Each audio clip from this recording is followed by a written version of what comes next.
Некогаш најбучното место, локација која продуцира силен наплив на адреналин, денес тивко во исчекување се одвива планска активност за адаптирано одбележување на 4 децении од формирањето на Штипскиот дом на млади. Идејата ни е во месец ноември, тогаш е започнато официјално со програмата на Дом на млади во 80-та година, да направиме една средба со сите чинители кои што се биле од основањето па до ден денешен, од директори, соработници, значи кои што се биле во Дом на млади, пензионирани работници, па секој ќе си даде една свое видување и осврт на случувањето што се случувало во Дом на млади. Малку ни е тешко, архивата и историјата ја немаме, затоа ја носат секој колективно од нас, па бараме слики сега да собереме една архива да се составиме, значи ќе имаме тоа ќе биде поделено во 3 сегменти. Третиот сегмент е архивирање и документирање и создавање на една архива за Дом на млади, која што ќе биде тука оставена така потрајна документација во нашиот дом.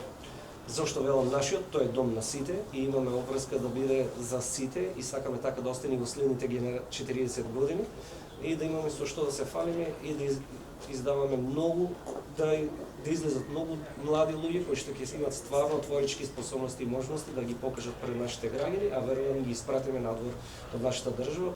Во Домот на млади ќе се отвори историски оддел, во кој ќе бидат сублимирани хронолошки сите настани избеднувања. Во пресред на јубилеот се пребарува секоја приватна архива од секој чинител на овој значаен општествен сегмент.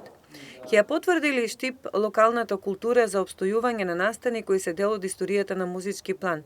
Ќе докажат ли дека операта Палјачи вреди да се представи макар сегментарно пред младите кои се препуштени на електронската музика?